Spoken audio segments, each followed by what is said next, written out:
Greetings, ladies and gentlemen, and welcome back to the channel. Today, we are on episode 3 of the Ultimate Character Design Challenge.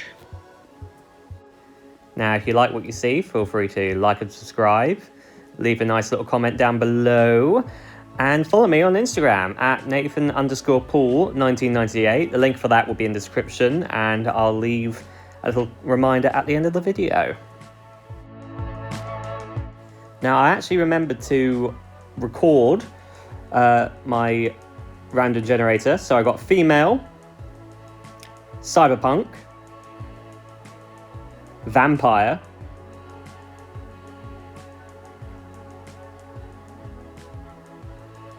bard, with a happy personality. So without any further ado, let us begin.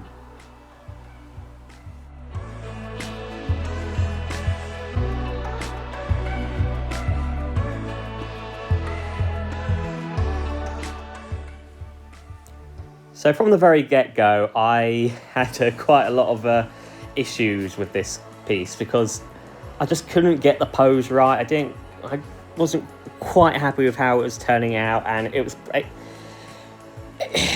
it went like that for a good portion of the process. I'm sure a lot of artists can relate to this. But I inevitably decided to keep this in because I wanted to show people that even if you see like the final piece that an artist's done, there's always a lot of kind of trials that they go throughout the whole process that they have to kind of deal with. And sometimes it's more, you could just give up if you wanted to, but if you keep on going, you'll eventually come to a brighter place, as good old Uncle Iro used to say.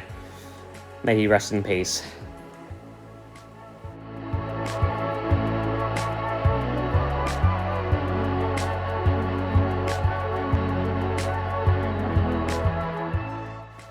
Now, after what felt like forever, I finally found a pose that I was happy with.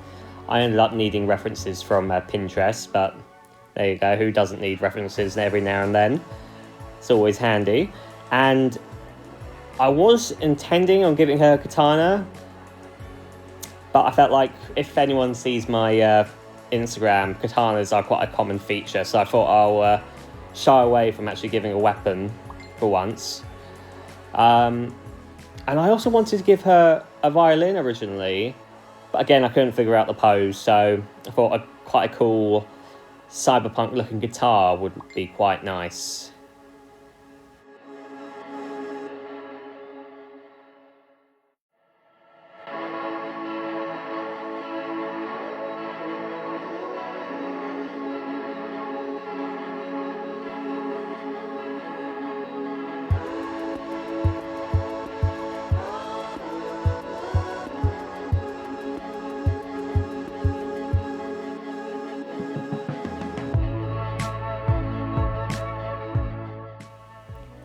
And here begins the other trial I had to go through with this painting, the colour scheme. Now, one of the other prompts that I was curious about was giving her like a weird hair colour, because I thought, you know, cyberpunk, if you think like Cyberpunk 2099, things like that you'd normally see on like crazy hair colours and all that. But I just wasn't liking how it was turning out. She was looking more kind of sea-like than anything, and it was at this point that I showed my best friend. She's like my second pair of eyes. It's always nice to have a second pair of eyes with your work. It helps you spot mistakes, and she spots a lot of them. She suggested maybe turning this vampire into an albino vampire as a little challenge. Now, as you just saw there, I decided to change the hair colour to grey, see if I can try to make it lighter and, you know, as minimal change as possible. But I inevitably decided to start from scratch. And yeah, I was inevitably a lot happier with it.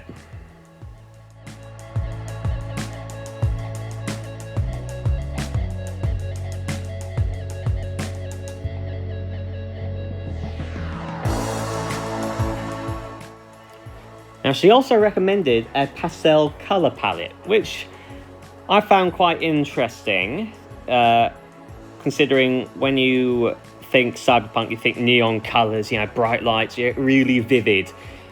And pastel is sort of like on the other side of the spectrum in a way. So I thought it would be quite cool to do sort of like a mix between Cyberpunk and pastel. And I don't know. I think it worked out well. Ish, maybe, possibly, don't know.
And here you have it, ladies and gentlemen, the final piece. What I thought would be quite cool is to add laser strings instead of like the ye olde fashioned ones that you get on a guitar. And I used the newsprint brush that you normally get in Procreate for like the texturing. Now, again, if you like what you see, feel free to like and subscribe, and see you next time.